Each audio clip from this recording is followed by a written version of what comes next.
जब नेताजी बन गए पत्रकार।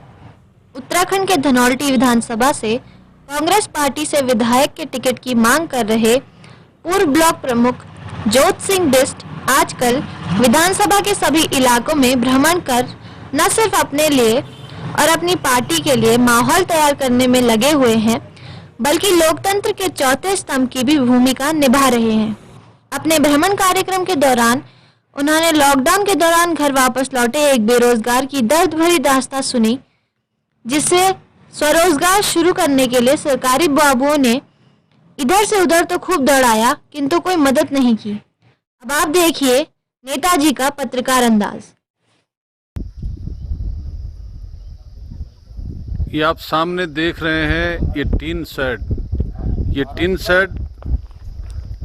किन्सू गांव के प्रमोद जो सामने दिखाई दे रहे हैं, इन्होंने अपने संसाधनों से बना करके इस टीन शेड में ये ब्रॉयलर का मुर्गी फार्म शुरू किया। इनके इस मुर्गी फार्म शुरू करने की दास्तान आइए हम प्रमोद से जानते हैं। प्रमोद, जरा आइए, आपने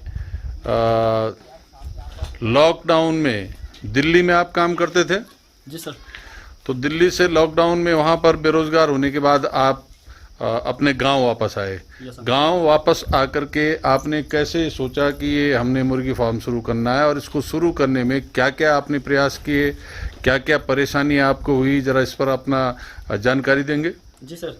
सर, जैसे मेरे को लगा कि मैंने 2 से 3 महीने में पहले लॉकडाउन के टाइम पे दिल्ली में रहा। उसके बाद देखा मैं जब वहाँ से मेरे को टाइम लगा तो मैं घर आ गया, जिस तरीके से भी मैं घर आया हूँ। फिर मैंने अपने आप को देखा 1 महीने तक मैंने विदाउट एनी सैलरी पे मैंने अपना यहाँ पे अपने आप को सहायता की, अपने सेल्फ से जो भी करना था यहाँ पे। फिर मैंने देखा कि जब मैं यहाँ पे लोगों के आसपास देखा तो मैंने कहा क्यों ना कुछ यहाँ से 300-400 किलोमीटर बाहर जाके क्यों ना कुछ मैं यहाँ पे ही अपना कुछ थोड़ा सा एक स्टार्टअप के रूप में इसको कर लूँ। और ये आसपास कहीं यहाँ पे था भी नहीं, तो फिर मैंने जानकारी ली और मैंने कहा कि क्यों ना मैं इसको कुछ कर सकता हूँ। तो फिर जाके उसी के दौरान उस टाइम पे ही एक मुख्यमंत्री स्वरोजगार योजना चलाई गई थी, जिसके मेरे को बेनिफिट तो कुछ नहीं हुआ, लेकिन हाँ मुझे उससे एक सहारा मिला था कि मैं कुछ कर सकता हूँ।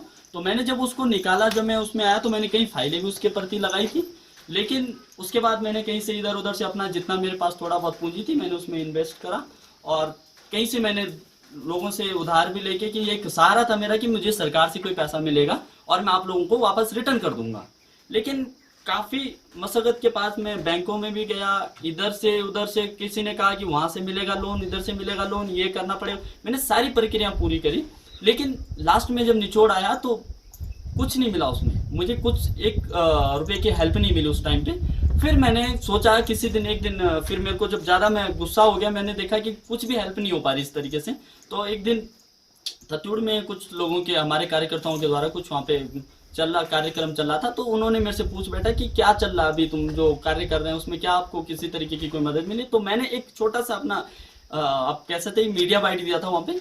तो वो मीडिया बाइट के जरिए जब मैंने थोड़ा सा अपनी आवाज़, मैं उस टाइम पे इतनी बुरी कंडीशन थी कि मैं अगर हो सकता था मैं रोज आता वहाँ पे, क्योंकि जिस तरीके से मैंने अपने पूरे शरीर को मतलब यहाँ से वहाँ दौड़ा के मैं खुद थक गया था, एंड लास्ट में मुझे कुछ भी किसी भी तरीके का कोई रिस्पॉन्स नहीं मिला। तो जब मैंने वहाँ पे जाके वो बात उठी और कल के जब मीडिया के कुछ हमारे साथियों ने उसको देखा और वो कहीं शासन प्रशासन को भेजा, तो उस तरीके उसके बाद कई लोग मेरे पास आए, जैसे हम मान सकते हैं भी जलागम हमारे पास आए, और वो फिर हमसे पूछने लगे कि हम आपकी क्या सहायता कर सकते हैं। तो फिर वो उन्होंने, अच्छा, आपने जब मीडिया में बाइट दी कि सरकार की तरफ से स्वरोजगार में कोई मदद नहीं मिल रही है, बैंक लोन नहीं दे रहा है, आपने जब ये कहा और ये कहीं मीडिया में टीवी चैनल्स पर चला, तो तब जलागम वाले आपके पास आए? बिल्कुल सर। उसके बाद उसके बाद जब जलागम वाले आए तो उन्होंने बताया कि हमारे पास इस तरीके की प्रक्रिया थी, आप हमारे पास क्यों नहीं आए? तो मैंने कहा सर देखो, मैं अभी प्रवासी होकर बाहर से आया रखा हूँ, मेरी इतनी जान पहचान नहीं है यहाँ पे, किससे पूछूं, किससे जिनको मैं जानता था मैंने उनको पूछा। और उसके बाद मैंने जब वो आया तो उन्होंने हमारे लिए एक रखा है कि हम आपको कुछ सहायता करते हैं, जो कि अभी कुछ ही दिनों में वो करने वाले हैं। तो मुझे यहाँ पे जो सीख मिली है, लेकिन कि जब तक हम मुंह नहीं खोलते, किसी को बोलते नहीं है, तब तक हमें कोई यहाँ पे सुनने वाला नहीं है।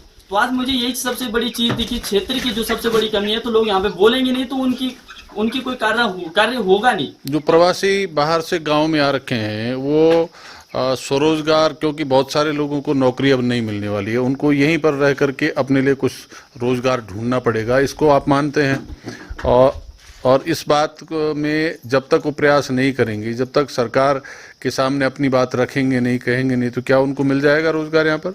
आपका मानना क्या है? सर ऐसा नहीं, कहीं पे भी उनको अगर सरकार ने कोई नियम निकाले हैं तो उनको मानना चाहिए सरकार को, और सरकार को वो चीजें फॉलो करनी चाहिए। सबसे पहले मैं कहता हूं कि अगर सरकार ने कुछ चीजें ऐसी करी थी, नहीं, मैं सरकार के नियम तो अपनी जगह हैं, लेकिन जो प्रवासी आए हैं अगर वो प्रयास नहीं करेंगे तो क्या उनको स्वरोजगार से जुड़ पाएंगे?